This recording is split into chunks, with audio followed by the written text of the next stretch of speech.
Hello చిచాస్. India Zimbabwe series ఖతర్నాక్ మొదలైందబ్బా. 12 వరుస విజయాల తర్వాత టీమిండియాకి బ్రేక్ పడింది. ఆ బ్రేక్ ఆస్ట్రేలియానో, పాకిస్తానో, ఇంగ్లాండో కాదు, వేసింది జింబాబ్వే. ఖతర్నాక్ బ్రేక్ కొట్టింది. సూపర్. సరే, మ్యాచ్లో ఏమైందో 3 నిమిషాల్లో ముచ్చలు పెడదాం. ముందుగాల శుభ్మన్ గిల్ టాస్ గెలిచి వాళ్ళను బ్యాటింగ్కి రమ్మన్నాడు. సరే, బ్యాటింగ్కి వాళ్ళు వచ్చే కన్నా ముందు ఇక్కడ ఒక ముగ్గురికి కొత్త పిల్లగాళ్ళకి జెర్సీలు ఇచ్చింది కదా, క్యాప్లు ఇచ్చిండు. సో ముగ్గురు పిల్లగాళ్ళు ఎవరు? అభిషేక్ శర్మ ఎస్ఆర్హెచ్ కాడింది కదా మనం మంచిగా, గాయనైనా అయితే పిలిచిండు టీమిండియాలకి. తర్వాత రియాన్ పరాగ్ ఆర్ఆర్కి కూడా మంచిగా ఆడింది కాబట్టి ఆయనకు కూడా పిలుపు అందింది. తర్వాత జురేల్ కూడా. వీళ్ళు ముగ్గురు డెబ్యూ అయితే ఇక్కడ చేసిరు. అయితే ముందుగాల జింబాబ్వే బ్యాటింగ్కి వచ్చింది. ఆ బ్యాటింగ్కి వచ్చిన వాళ్ళ ఓపెనర్స్ ఇన్నోసెంట్ కయా మాత్రం ఏం పరుగులు చేయకుండా వెనుకకు పోయిండు.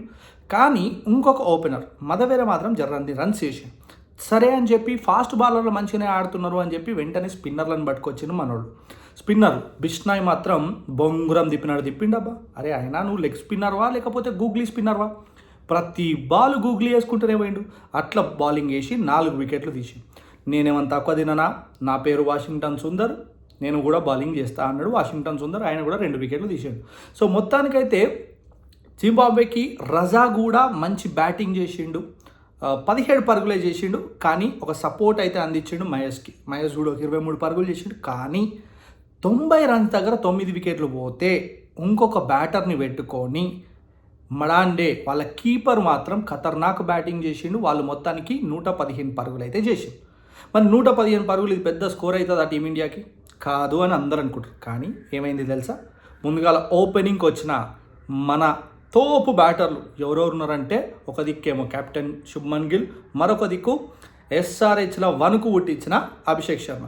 వీళ్ళిద్దరు వచ్చిండ్రు. మరి Abhishek Sharma 1 ball dot, 2 ball dot, 3వ బాల్ 4వ బాల్కి అవుట్ అయిపోయాడు. అభిషేక్ శర్మ డకౌట్ అయిపోయాడు. కానీ తర్వాత ఎవరు వచ్చిండు? రుతురాజ్ గైక్వాడ్ వచ్చిండు. ఆయన ఏమన్నా ఆడతాడు అనుకుంటే ఆయన కూడా ఆడలే. తర్వాత సూపర్గా రన్స్ స్కోర్ చేసిన రియాన్ పరాగ్ వచ్చిండు. ఆయన కూడా పెద్ద గేమ్ స్కోర్ చేయాలి, 2 రన్స్ చేసి వెనకపోయిండు.